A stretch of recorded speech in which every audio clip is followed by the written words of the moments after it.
What's up, horror lovers? Get ready for a story that's gonna stick with you long after you hear it. This one happened to me when I was around 10 years old, and trust me, it's one I'll never forget. It was summer, and my family had this house by a lake, completely isolated, surrounded by dense woods, the kind of place that gets pitch black at night, with only the faint reflection of the moon in the water. A peaceful place by day, but something felt off when the sun went down. The house was old, the kind where every creak and groan from the wood feels like it's a whisper from something that doesn't belong.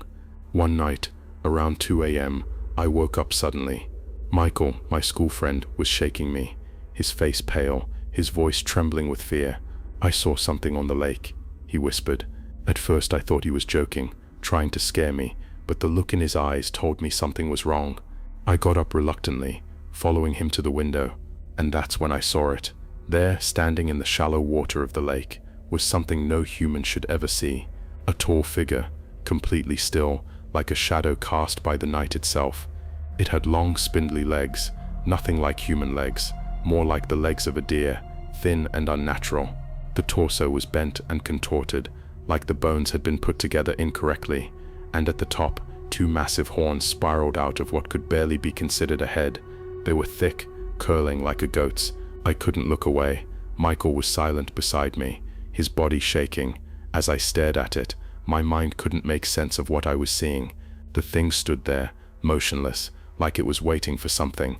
But then I noticed something even more unsettling: the complete silence. There were no crickets chirping, no frogs croaking, no rustling of leaves in the wind. It was as if the entire world had stopped.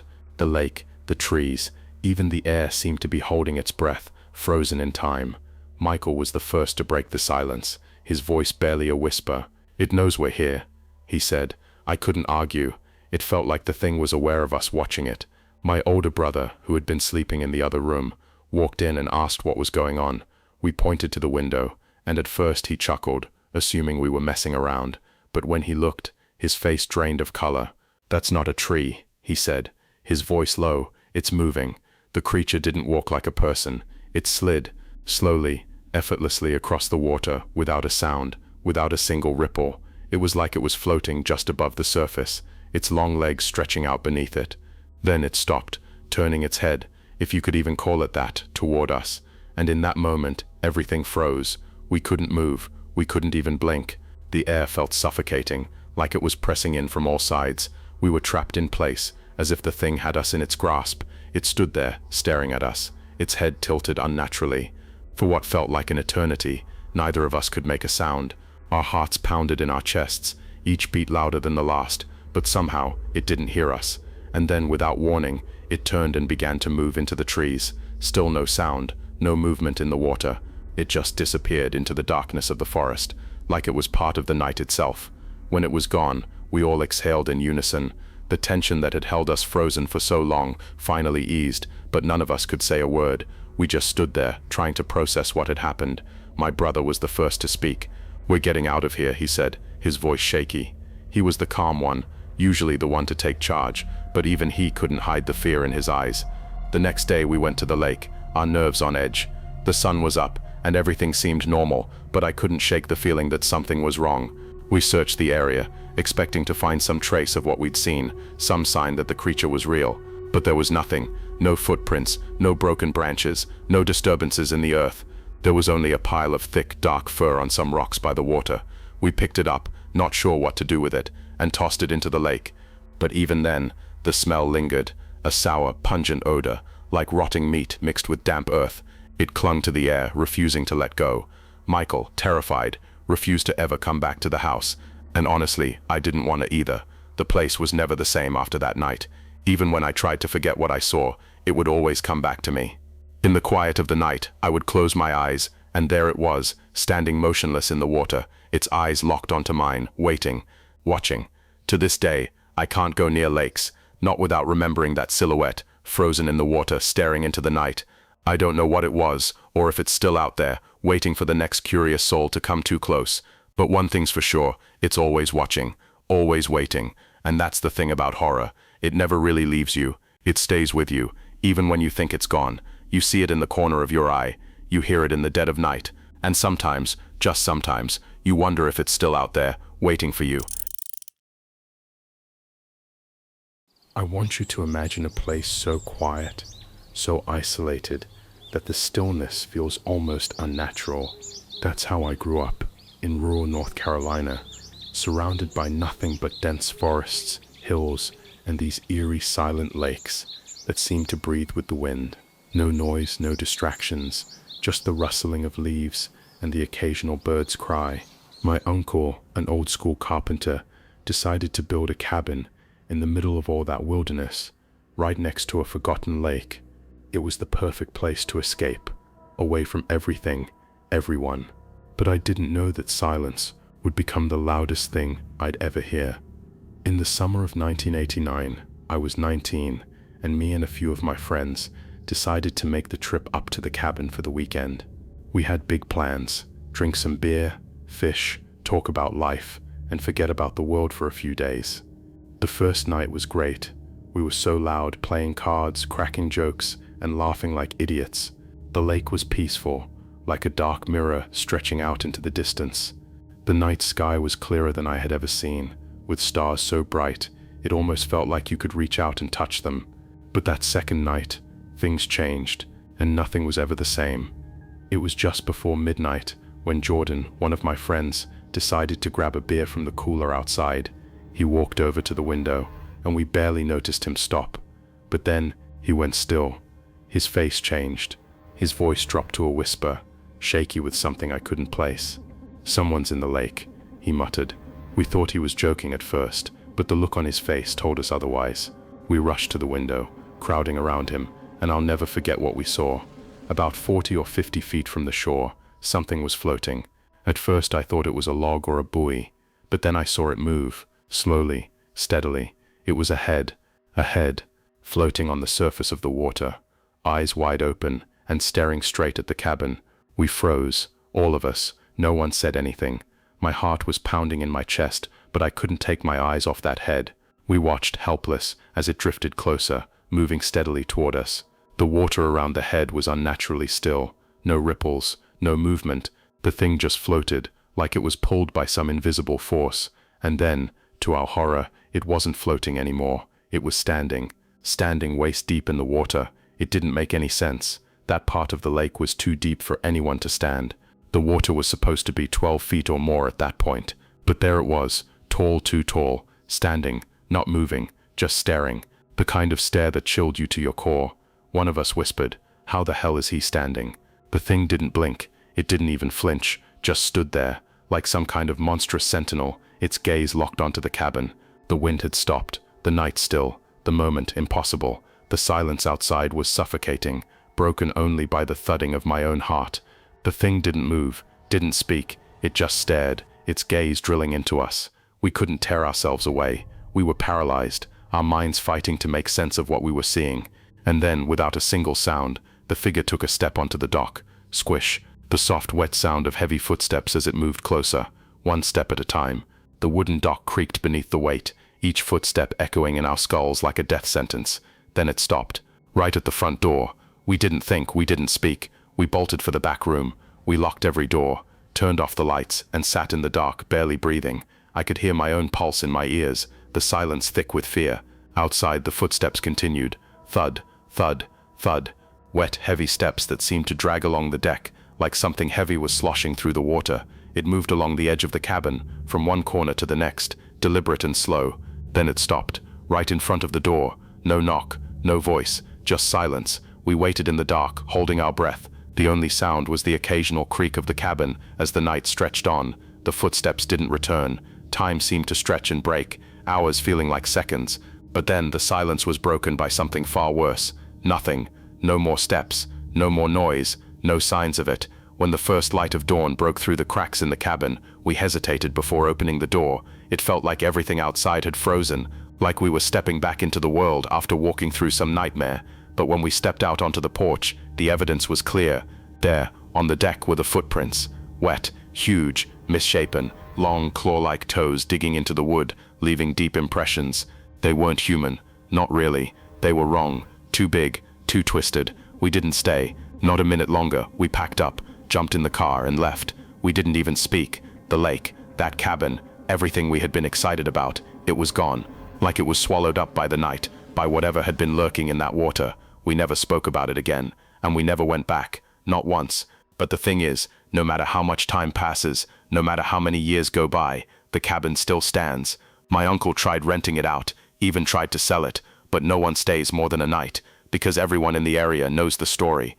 Everyone knows about the head that floats on the lake, and the thing that follows it ashore.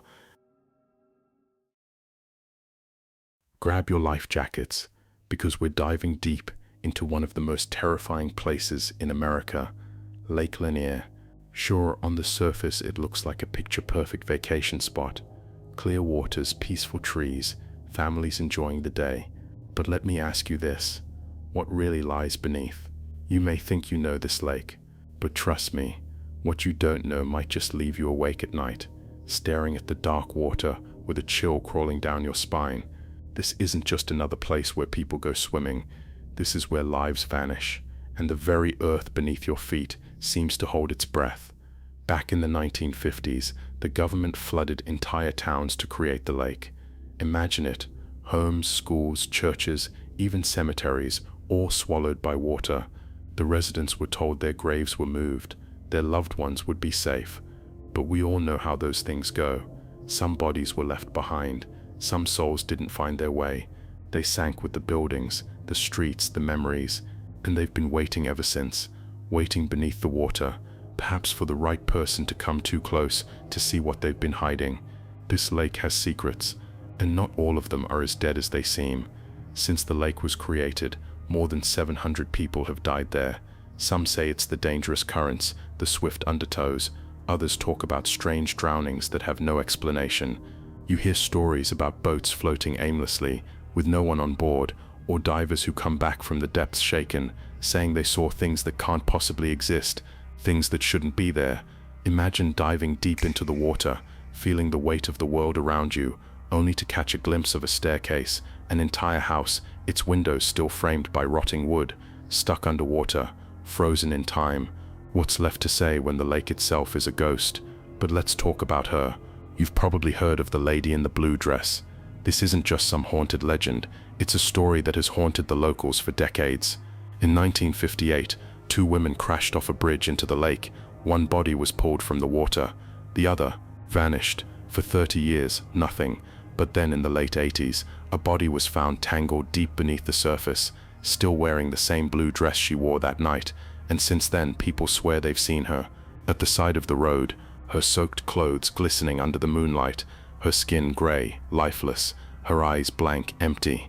Sometimes she even appears in your back seat, just waiting for you to notice her, but when you turn to look again, she's gone, vanished. The thing about legends is that they get passed down through the years, growing more twisted with each retelling. But this one is different. There are too many stories, too many people who've experienced something in Lake Lanier that they can't explain. In 2025, a man named Kenneth Reeves, a father of 5, went out on the lake to kayak at sunset. He was experienced, trusted the water, but he never came back. His kayak gone. The lake swallowed him whole, and with it, any trace of him. No sign, no body, nothing. His family, his friends, they all waited in agony as rescue teams scoured the water. They used drones, sonar, boats, nothing. Not even his life jacket was found. Just like that, he disappeared. The locals will tell you, when you stand near Lake Lanier, something doesn't feel right. It's not the cool evening breeze or the slight ripple in the water. There's something else. People say they feel sick, dizzy, a strange pressure in their chest, as though the lake itself is reaching up, pulling them closer to its dark depths. And if you listen closely, just before the sun sets, you might hear it, a laugh, faint at first, but unmistakable. Other times, it's whispers, quiet voices, calling your name from the dark water. But when you turn around, there's no one there, just the sound of the wind. And then there are the things that grab you. People who've gone swimming at night, only to come back with the same story. They felt something, hands, fingers, pulling at them from below. It wasn't weeds, it wasn't the current. No, these were something else, something with a grip like ice, something that wasn't supposed to be there. And they aren't the only ones. Some swimmers have come back gasping for breath, their bodies shaking, but unable to explain what they felt under the water, only that something had reached up for them, and they barely made it back to the shore. Barely. But let's be real for a second. You're probably thinking, this is just folklore, urban legends. Maybe, but I want you to understand something. People don't make up over 700 drownings. People don't lie about entire towns, whole communities, disappearing beneath the water. They don't lie about the bodies that were never found. Something is wrong with Lake Lanier, and it's not just the history of the place, it's something else, something that's been waiting beneath the surface for a very, very long time. There's a chilling theory about why Lake Lanier is so deadly. Some believe that the spirits of those who were left behind in the flood still haunt the lake. Their anger, their frustration, it hasn't died, it hasn't gone away, and every so often when the water feels just right, when the moon hangs low in the sky, they reach up from the depths, seeking revenge, seeking justice. Maybe it's the ghosts of the dead towns, or maybe it's something far older, something darker, that's been waiting to claim anyone who dares disturb the lake. Either way, you don't want to be the one to test that theory. One thing's for sure, you never really leave Lake Lanier, at least not in the way you think you do, because once you've seen the things that lie beneath that surface, once you've felt that chill creeping up from your spine, you can't forget it. People who've swum in its waters at night, people who've heard the whispers, they never come back the same. It changes them, they don't speak of it much, but they carry it with them, that feeling of something still watching, something still waiting. I want you to think about this. Every time you step foot into the water, every time you dip your toes into the clear surface, you're swimming above the remains of an entire world. Buildings, roads, homes, people. The lake didn't just swallow the towns, it buried them, leaving only the memories to float to the surface. And those memories, they don't forget. You think you're alone, but you're not.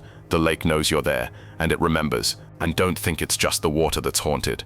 The very air around the lake feels different. People have reported strange occurrences, even on the land surrounding it. Unexplained sounds, odd shadows in the woods, flickering lights that disappear when you look too closely. It's like the whole place is alive with energy, negative energy, a heaviness that presses down on you, urging you to leave, but you can't. The lake calls to you, and once it has your attention, it won't let go. Some say it's just the stress, the mind playing tricks on you. But when the same stories, the same experiences come from so many people, it starts to seem less like coincidence and more like something real. Real enough that you should listen when the locals warn you to stay away after dark. They know something you don't, and what they know is terrifying. The lady in the blue dress is only one part of the lake's history, but her story, like the others, has never truly ended. She still walks the roads at night, she still haunts the waters, and people still vanish, pulled under by something they can't see, something they can't fight. The water of Lake Lanier isn't just cold, it's hungry. Hungry for memories, hungry for lives, hungry for you. So the next time you find yourself near the lake, whether you're camping by the shore, renting a cabin, or just out for a boat ride, remember this: the calm surface hides everything beneath. It hides a dark history, restless spirits, and something much older and more dangerous, something that never truly lets go. And once you've been to Lake Lanier, you might just find that it's already too late to escape.